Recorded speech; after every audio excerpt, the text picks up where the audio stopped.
चलो आज मैं डिसोल्यूशन चैप्टर का बहुत ही इंपॉर्टेंट टॉपिक पर बात करने जा रहा हूं। आज की क्लास बहुत ही इंपॉर्टेंट क्लास होने जा रहा है। आज जो भी टॉपिक मैं डिस्कस कर रहा हूं उस टॉपिक को ठीक से समझ जाते हो, ठीक से उसकी प्रैक्टिस करते हो, तो इस चैप्टर का जो डिसोल्यूशन चैप्टर है उसका मैक्सिमम प्रॉब्लम आप सभी से बनेगा, ये जान लेना सब लोग। इसलिए आज का टॉपिक बहुत ही खास टॉपिक होने जा रहा है। जो मैं टॉपिक आज कराने जा रहा हूं लगभग हर प्रॉब्लम में आपको उसमें से कुछ ना कुछ मिलने वाला है। इसलिए ये मजेदार वीडियो होने जा रहा है, मजेदार क्लास होने जा रहा है। देखो चलो मैं फटाफट टॉपिक पर आता हूं और एक एक टॉपिक को मैं क्लियर करने की प्रयास करता हूं। ठीक से क्लास को समझने की प्रयास करना। आज की क्लास को देखो, आज हमारा जो टॉपिक होगा, सबसे पहला टॉपिक मैं उठा रहा हूं, देखो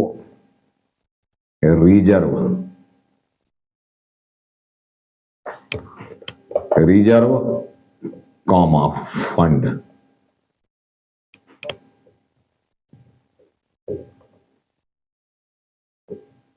प्रॉफिट एंड लॉस। देखो जो रिजर्व होते हैं, फंड होते हैं, ये दो तरह के होते हैं। एक यहां पर होता है, देखो स्पेसिफिक रिजर्व, स्पेसिफिक रिजर्व या स्पेसिफिक फंड कह लो। और सेकेंड होता है देखो नॉन स्पेसिफिक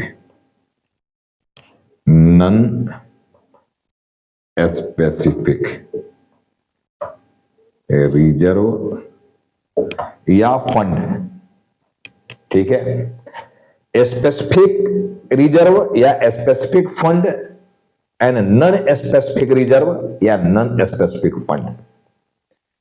देखो स्पेसिफिक के अंदर क्या क्या आता है, ध्यान से समझने की प्रयास करो। स्पेसिफिक के अंदर क्या क्या आता है, देखो इसके अंदर आता है, देखो ज्वाइंट लाइफ पॉलिसी फंड, जिसको शॉर्ट में JLPF ये कहोगे। ये पॉइंट ए हो गया। देखो इसके अंदर आता है इन्वेस्टमेंट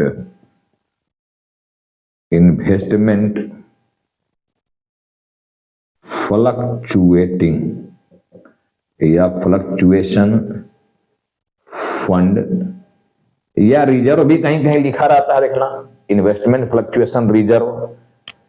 इसको शॉर्ट में हम लोग IFF ये बोलेंगे।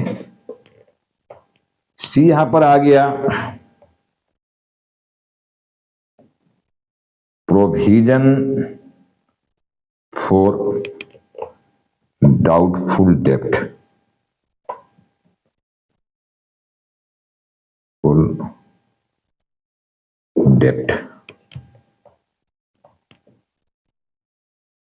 Provision for discount on debtors.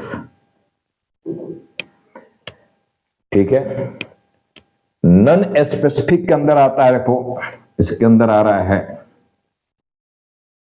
General reserve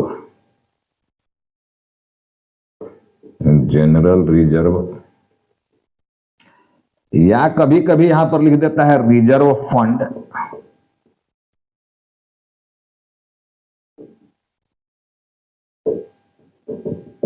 contingency reserve,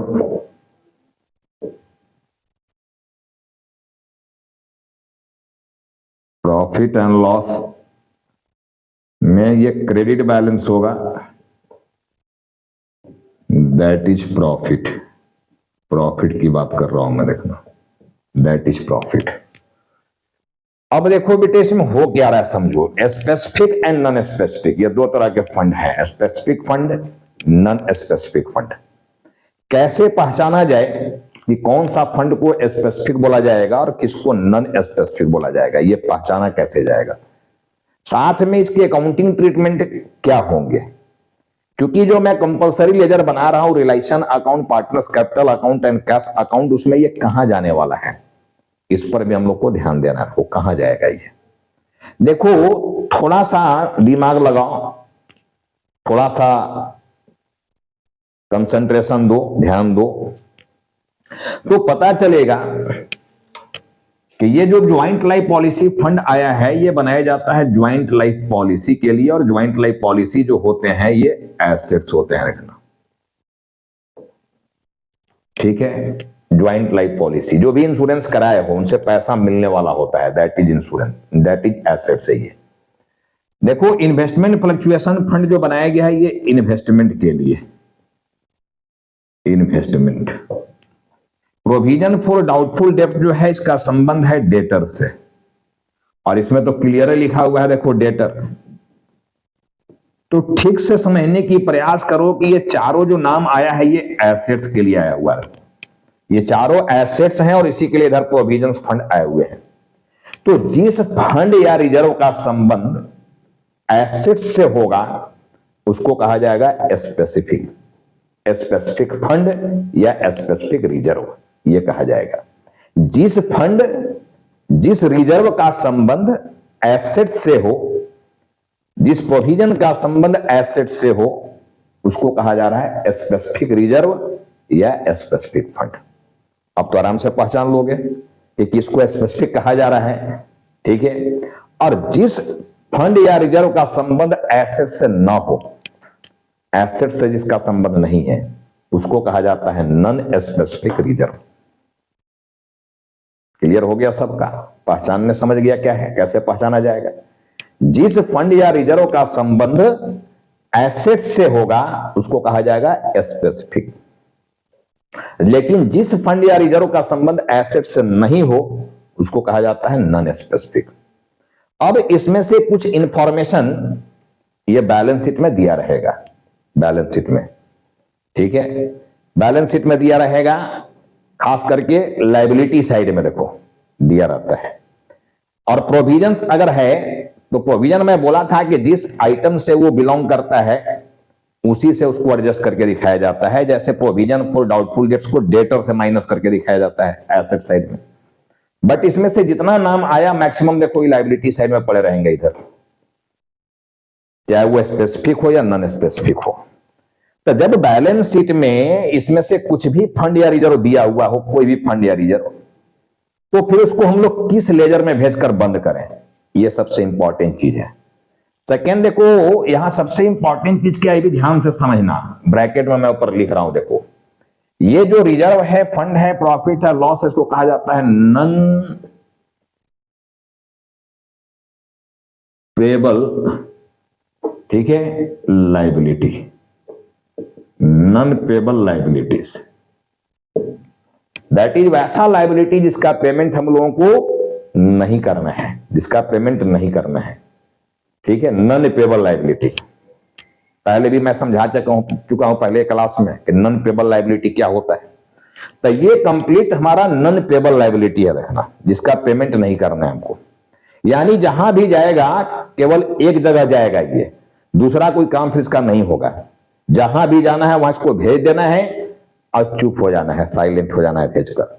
कोई फर्दर ट्रीटमेंट इसका नहीं करने वाला है, करना है हम लोग को, ठीक है ना। इसका कोई भी फर्दर ट्रीटमेंट हम लोग नहीं करेंगे। जहां भी बैलेंस शीट से उसको उठाकर भेजना है केवल वहीं पर इसको भेज देंगे, लेकिन फर्दर को इसका ट्रीटमेंट नहीं होने वाला है, ये जान लेना। मतलब एक जगह जाएगा, जहां भी जाएगा ये एक जगह जाने वाला है। देखो अब ध्यान से समझो, देखो यहां पर कंफ्यूज करते हैं कुछ किताब भी और कुछ पढ़ाने वाले भी, अलग अलग थ्योरी लिखा देते हैं। लेकिन मैं एक जगह देखो इसकी थ्योरी को कंप्लीट लिखा रहा हूं कि इसमें मैक्सिमम विकल्प क्या है। देखो इसको कहां भेजकर बंद करें हम लोग, ये जानना है। नॉन पेएबल लायबिलिटी, मैं लायबिलिटी में इधर समझाया था, देखो 4 तरह की लायबिलिटी, ये मैं समझा चुका हूं। 4 तरह की liability, insider, semi insider, outsider and non payable liability, मैं ये समझाया था कि 4 तरह की लायबिलिटी होते हैं। तो उसमें से एक लायबिलिटी देखो यहां पर आ गया नॉन पेएबल लायबिलिटी, इसका पेमेंट करना ही नहीं हम लोग को। तो देखो इसको जो हम लोग बंद करेंगे, ध्यान से समझना, close to transfer, close to transfer either in credit side of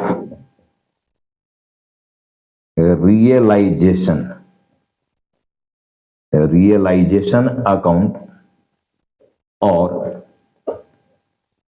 in credit side of partners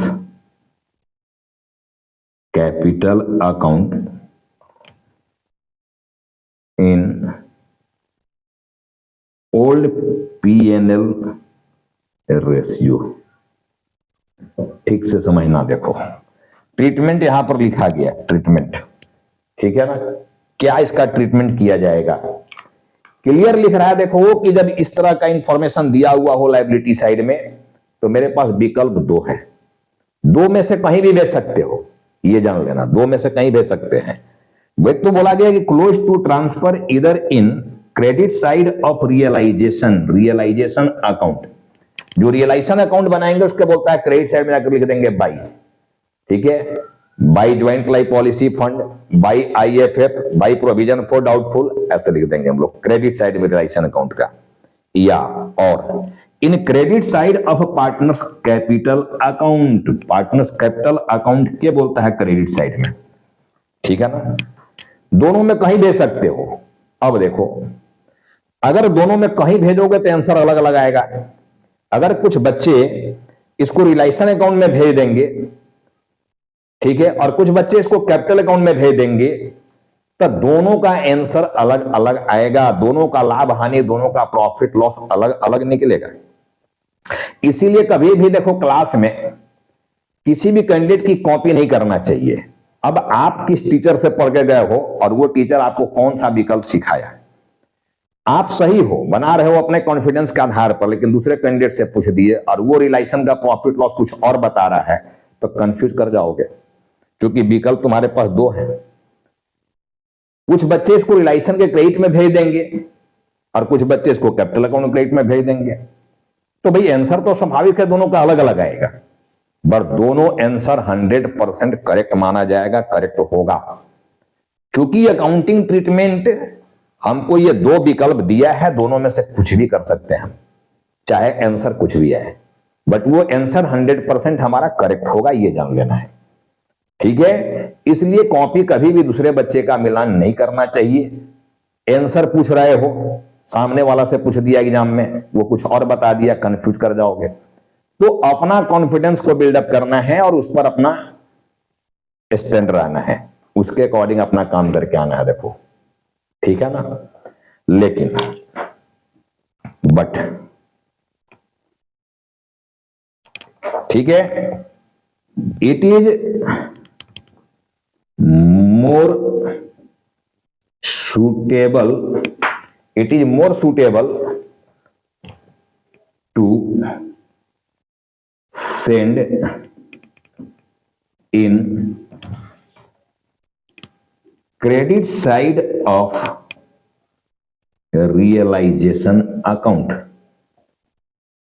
अब देखो, मैं बोल रहा हूं कि ठीक है विकल्प तुम्हारे पास दो है, लेकिन सबसे इंपॉर्टेंट ऑप्शन, ठीक है, सबसे इंपॉर्टेंट हमारे पास विकल्प क्या है, बोलता है कि सबसे अच्छा रहेगा कि आप इसको रियलाइजेशन अकाउंट के क्रेडिट साइड में भेज दो, ठीक है ना। क्यों?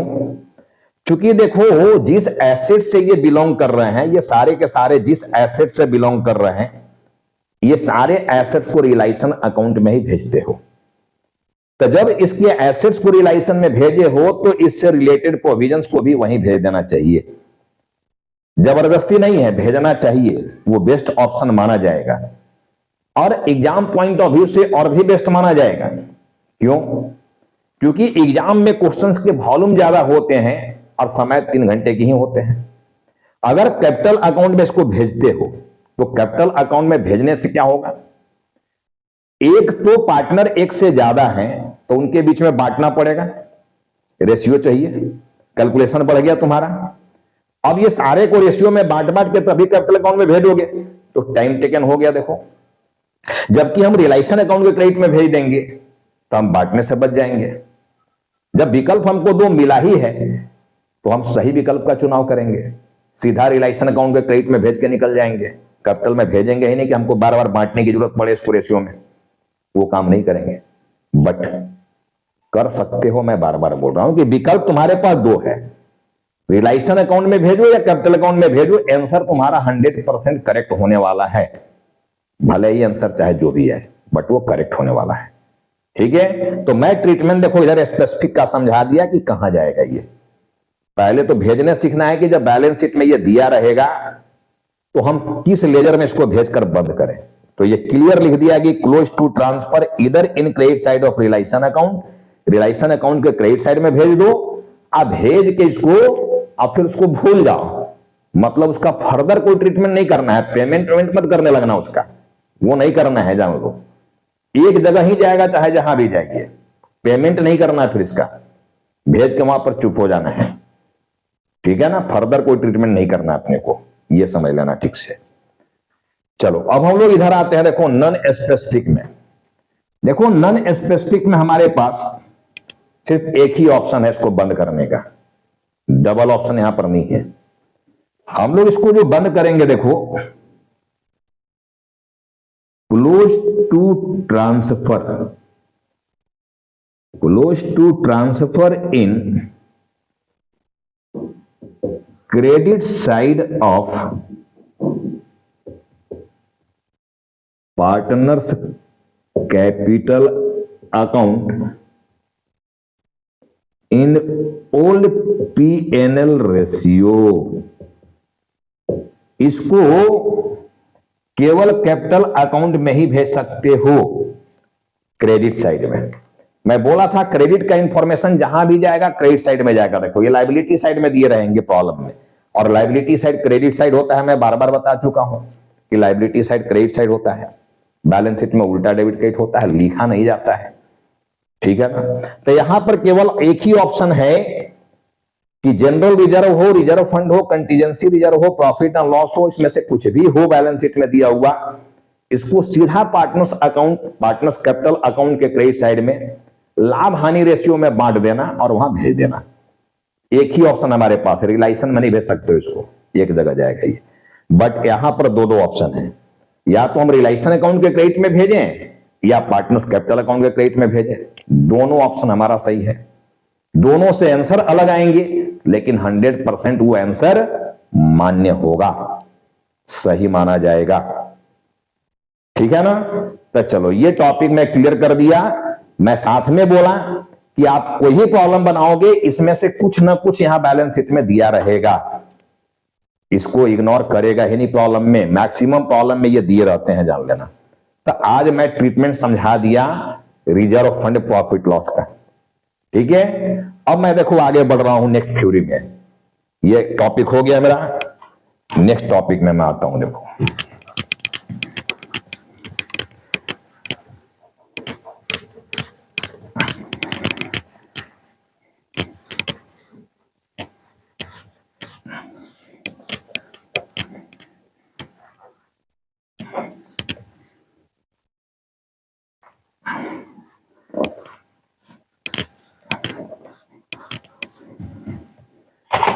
देखो अभी जो मैं बात किया रिजर्व का फंड का, जैसे आप रियलाइजेशन अकाउंट बनाओगे, मान लो रियलाइजेशन अकाउंट जब बनाओगे तो ये रियलाइजेशन अकाउंट जो बना रहे बेटे, पर्टिकुलर है, रुपीज है, क्रेडिट है, पर्टिकुलर रुपीज है, इधर डेबिट है, इधर बाई में भेज देना। देखो JLPF IFF, इधर भेज देना प्रोविजन फॉर डाउटफुल डेप्ट, provision for discount on debtors, इधर भेज देना। देखो इस सबको इधर आ जाएगा, यहां पहुंच गया, रिलायंस अकाउंट के क्रेडिट में चला गया स्पेसिफिक। वैसे कैपिटल अकाउंट में भी क्रेडिट में भेज सकते हैं, लेकिन मैं बोला वहां बांटने का झंझट एक बढ़ जाएगा, तुम्हारा एक एक्स्ट्रा काम बढ़ जाएगा, इसलिए यहां भेज देना इसको, क्योंकि इसके जो भी एसेट्स होते हैं वो इधर पड़े रहते हैं। देखो इधर आपका JLP पड़ा रहेगा, ज्वाइंट लाइफ पॉलिसी, इन्वेस्टमेंट इधर दिया रहेगा चूंकि एसेट्स है, डेटर भी इधर दिया रहेगा चूंकि एसेट्स है। तो इससे रिलेटेड जो भी प्रोविजंस फंड आए हुए हैं सबको देखो सामने भेज दिया यहां पर। समझ गए बात को? क्लियर है? वैसे भी डेटर से प्रोविजंस जो है ये माइनस किया रहता है, यहां डेटर है इसमें माइनस किया रहता है प्रोविजन फॉर DD। अब मान लो यहां डेटर हमारा जो है, ये डेटर हमारा मान लो यहां पर 50,000 का है और इसमें हमारा प्रोविजंस 5,000 का है, तो बाहर हमारा ये कितना जाएगा 45,000। अब देखो प्रोविजंस को उल्टा भेजना चाहिए, जिधर डेटर को भेजे हो उसके उल्टा प्रोविजन भेजना है, किसी भी प्रोविजंस को उल्टा भेजना है। देखो क्रेडिटर में भी प्रोविजन फॉर डिस्काउंट की बात आएगा, तो क्रेडिटर तो तुम्हारा इलाइसन अकाउंट के क्रेडिट साइड में आता है, इधर देखो क्रेडिटर इधर रहता है, आउटसाइडर लायबिलिटी है ये, लेकिन इसमें भी प्रोविजन फॉर डिस्काउंट और क्रेडिटर की बात आता है। अब डेटर देखो यहां डेबिट में है, तो डेटर का प्रोविजन देखो यहां पहुंच गया प्रोविजन फॉर DD क्रेडिट में। इसी तरह जब ये क्रेडिटर में प्रोविजन रहेगा तो इसका प्रोविजन इधर पहुंच जाएगा, देखो provision for discount, provision for discount on creditor. तो पहले तो भेजने सीखना है कि कौन सा चीज कहां जा रहा है। देखो यहां पहुंच गया ये, ठीक है ना, लेकिन ये सब के सब नॉन पेबल है। देखो ये नॉन पेबल है, ये नॉन पेबल है, यानी एक्स्ट्रा इसका कोई वर्क होने वाला नहीं है, केवल भेज के छोड़ देना है, फर्दर कोई इसका ट्रीटमेंट नहीं करना अपने को, ठीक है ना। चलो तो एक टॉपिक मैं यहां पर सिखा दिया कि कोई भी स्पेसिफिक फंड हो या नॉन स्पेसिफिक फंड हो तो उसका अकाउंटिंग ट्रीटमेंट क्या होना चाहिए, ये मैं समझा दिया। देखो अब यहां पर अगला टॉपिक आता है unrecorded assets and liabilities. Unrecorded assets and liabilities, देखो अनरिकॉर्डेड एसेट्स एंड लायबिलिटीज है, ये हम लोग को एडमिशन में भी रिटायरमेंट में भी मिल चुका है ये चीज अनरिकॉर्डेड, ठीक है ना। मैं पहले ही बता चुका हूं कि अनरिकॉर्डेड एसेट्स और लायबिलिटी का मतलब क्या है। जो एसेट्स और लायबिलिटी बैलेंस शीट में नहीं दिखकर बैलेंस शीट के बाहर दिख रहे हैं उसको अनरिकॉर्डेड कहा जाता है, ठीक है। The assets which is not disclosed in balance sheet, ठीक है, जो बैलेंस शीट में डिस्क्लोज नहीं हो रहा है, बैलेंस शीट में नहीं दिख रहा है, बट ये बैलेंस शीट के बाहर दिख रहा है, बैलेंस शीट के बाहर आ रहा है, ऐसे एसेट्स को हम लोग अनरिकॉर्डेड कहेंगे। अनरिकॉर्डेड मतलब रिकॉर्डिंग नहीं की है, और रिकॉर्डिंग का मतलब होता है सीधा सीधा जर्नल एंट्री, यानी जर्नल छोड़ दिया तो जर्नल छोड़ दिया तो लेजर नहीं हुआ उसका, और जब लेजर छोड़ दिया तो ट्रायल में नहीं गया वो, और जब ट्रायल में नहीं गया तो बैलेंस शीट में स्वाभाविक है कि नहीं आएगा वो, तो फिर बैलेंस शीट के बाहर जाएगा। तो जो एसेट्स और लायबिलिटी बैलेंस शीट के बाहर दिया गया है, बैलेंस शीट में नहीं देकर बैलेंस शीट के बाहर दिया हुआ है, ठीक है। The assets and liabilities which is not given in the balance sheet but it is given outside balance sheet, ठीक है, but which is given outside balance sheet, then it is called unrecorded assets and liabilities. तब हम इसको unrecorded assets and liability कहेंगे। अब रहा बात इसका अकाउंटिंग ट्रीटमेंट क्या करोगे, मैं समझा दिया कि अनरिकॉर्डेड एसेट्स और लायबिलिटी का मतलब क्या है। देखो अभी मैं बात कर रहा हूं, मान लो इसमें अनरिकॉर्डेड एसेट्स है, अनरिकॉर्डेड एसेट्स इसकी बात कर रहा हूं मैं, ठीक है ना। अब देखो इसका अकाउंटिंग ट्रीटमेंट क्या होगा, अकाउंटिंग ट्रीटमेंट हम लोगों को पढ़ना। देखो ट्रीटमेंट, अकाउंटिंग ट्रीटमेंट क्या होने वाला है। नंबर 1 देखो इसमें 3 पॉसिबिलिटीज है, ढंग से समझना। क्या 3 पॉसिबिलिटी है, देखो if it is realized in cash, ठीक है, बैलेंस शीट के बाहर दे दिया, मान लो इधर बैलेंस शीट है, बैलेंस शीट के बाहर यहां लिख दिया कि देयर इज ए या एन अनरिकॉर्डेड कंप्यूटर ऑफ ₹10,000। ठीक है, ऐसे लिखा। लेकिन अगर यहां लिख दिया कि एंड रियलाइज्ड रुपीज जो भी लिखा रहे 10,000 से कम या ज्यादा, लेकिन एंड रियलाइज या ठीक है सोल्ड ऐसा लिख दिया कि बेचा गया इसको, क्योंकि बेचोगे तभी रियलाइजेशन की बात आ रहा है, रियलाइज होगा पैसा ना। तो केवल अनरिकॉर्डेड लिखा रहेगा तब हम लोग कुछ नहीं करने वाले हैं।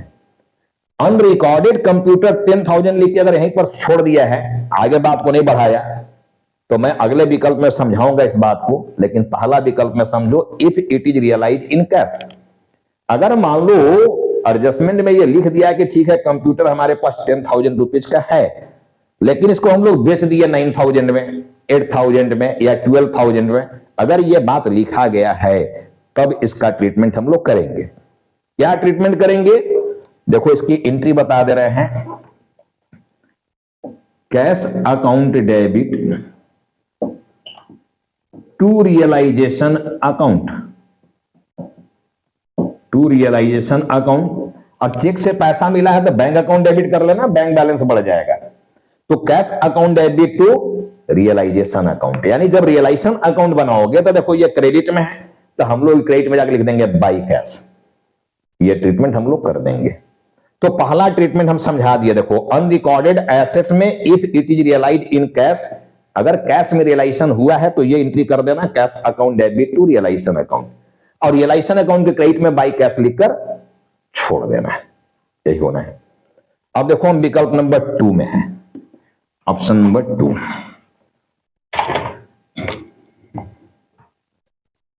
If it is taken by any partner, अगर इस एसेट को कोई पार्टनर ले लिया, जैसे यहां लिख दिया कि there is an unrecorded computer of ₹10,000 and it is taken by X, ऐसा लिख दिया कि एक्स ने ले लिया या वाई ने ले लिया या जेड ने ले लिया, कोई भी पार्टनर अगर इसको ले लिया तब भी इसका अकाउंटिंग ट्रीटमेंट होगा। क्या होगा? अब चूंकि एसेट्स पार्टनर लिया है तो मैं पहले से समझा रहा हूं कि उसके कैपिटल अकाउंट से एडजस्ट किया जाता है। जब फर्म का एसेट्स अनरिकॉर्डेड हो या रिकॉर्डेड हो, अगर पार्टनर ले रहा है तो पार्टनर का कैपिटल घट जाएगा जी, पार्टनर का कैपिटल कम कर दोगे। अब पार्टनर का कैपिटल क्रेडिट साइड में रहता है, लायबिलिटी साइड में, तो घटाने के लिए डेबिट मारना होगा। तो हम लोग यहां एंट्री कर देंगे partners capital, partners capital account debit to realization account, to realization account, ये एंट्री कर देंगे।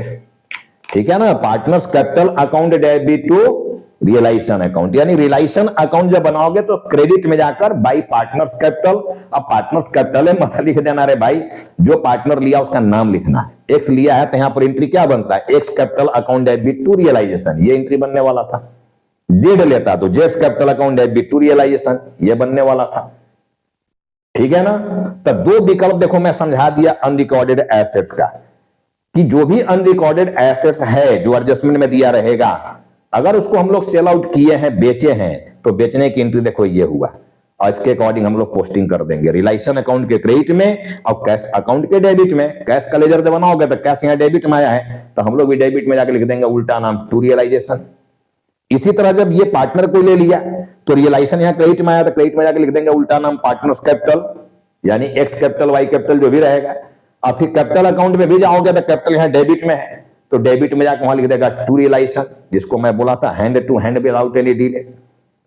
2 जगह प्रभाव पड़ना है, एडजस्टमेंट है 2 जगह प्रभाव पड़ेगा, तो 2 जगह प्रभाव पड़ रहा, देखो एक कैश अकाउंट पर, एक रियलाइजेशन अकाउंट पर, एक कैपिटल अकाउंट पर, दूसरा रियलाइजेशन अकाउंट पर, 2 जगह प्रभाव जा रहा है। तो 2 ट्रीटमेंट में अनरिकॉर्डेड का समझा दिया। देखो इसका तीसरा ट्रीटमेंट में मैं आ रहा हूं, इसका थर्ड ट्रीटमेंट क्या होगा ये समझो। थर्ड ट्रीटमेंट क्या होगा,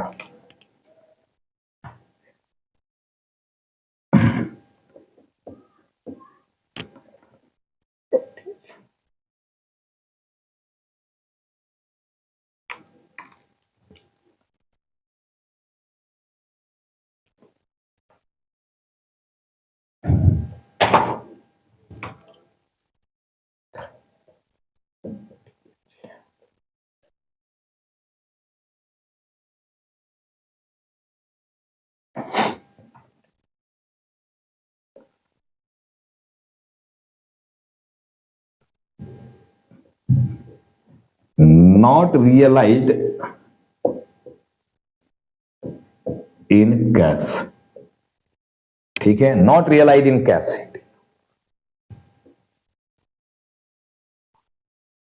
एंड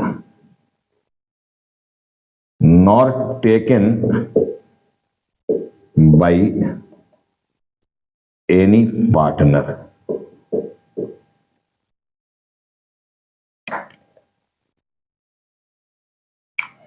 ठीक है ना।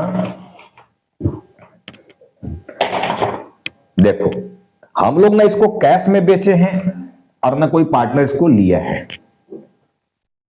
ठीक है। Not realize in cash, cash में रियलाइज नहीं हुआ है, and not taken by any partner. ये भी बोल सकता है कि नाइदर या नीदर रियलाइज इन कैश, ठीक है, neither realize in cash not taken by any partner, ना ही कोई पार्टनर लिया है और ना हम इसको बेचे हैं। मतलब प्रॉब्लम के एडजस्टमेंट में केवल लिखा हुआ है कि there is an unrecorded computer और इतने लिख के चुप हो गया।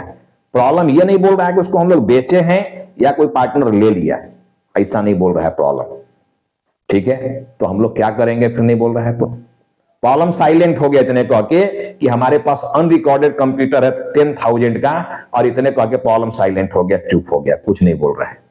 तो जब प्रॉब्लम चुप हो जाए तब तुम भी चुप हो जाना है, तुम भी कुछ मत बोलना है, ठीक है। मतलब नो एंट्री, इसका कोई एंट्री नहीं होना है, कोई ट्रीटमेंट नहीं होना है, नो एंट्री यानी no any treatment. No entry का मतलब no any treatment, no any treatment, कोई ट्रीटमेंट इसका हम लोग नहीं करेंगे। अनरिकॉर्डेड कंप्यूटर 10,000 का लिखा हुआ है बैलेंस शीट के बाहर, तो लिखने दो, ठीक है। आगे कुछ नहीं बोला है तो हमको भी आगे कुछ नहीं बोलना है। प्रॉब्लम साइलेंट है मतलब हमको भी साइलेंट रहना है, कुछ नहीं करना है, कोई फर्दर ट्रीटमेंट नहीं होगा। तो ये 3 पॉसिबिलिटी जो होता है इसमें अनरिकॉर्डेड एसेट्स में, ये मैं समझा दिया। देखो अब मैं बात कर रहा हूं अनरिकॉर्डेड लायबिलिटी का। देखना ये लायबिलिटी है, अनरिकॉर्डेड लायबिलिटी, अनरिकॉर्डेड लायबिलिटीज, ये हम लोग आगे देखो अनरिकॉर्डेड लायबिलिटीज। अब इसका ट्रीटमेंट है देखो कि इफ इट इज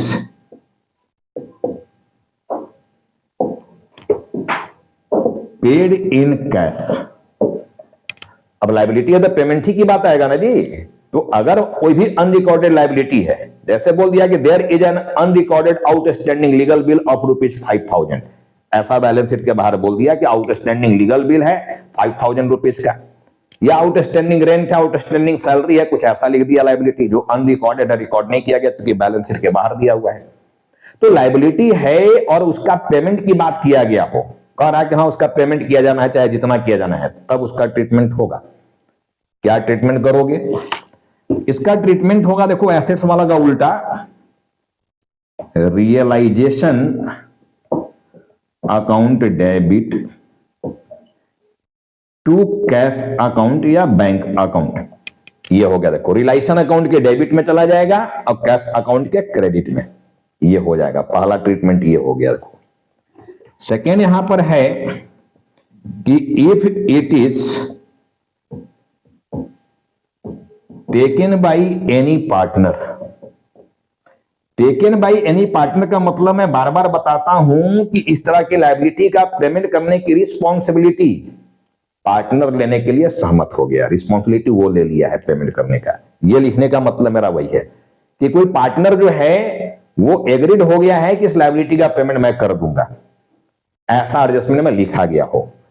तब हम लोग यहां पर बात करेंगे, एंट्री करेंगी realization account debit to, realization account debit to partners capital account. Partners का कैपिटल बढ़ जाएगा, ये कर देंगे हम लोग, ठीक है ना। Realization account debit to partners capital account, ये कर दिए सेकेंड। अब देखो इसका थर्ड विकल्प है, थर्ड, 2 काम तो समझा दिया,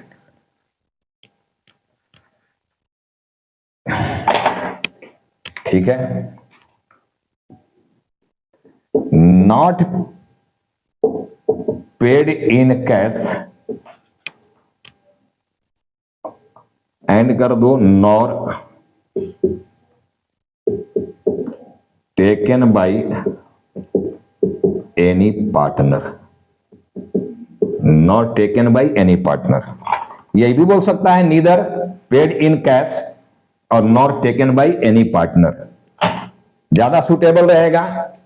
neither paid in cash not taken by any partner, नहीं कोई कैश में पेमेंट हुआ है और ना कोई पार्टनर रिस्पॉन्सिबिलिटी लिया पेमेंट करने का, यानी प्रॉब्लम साइलेंट है। प्रॉब्लम केवल यह लिख दिया कि there is an unrecorded outstanding legal bill of ₹5,000 और इतने लिख के चुप हो गया, तो तुमको भी चुप हो जाना है, ठीक है ना।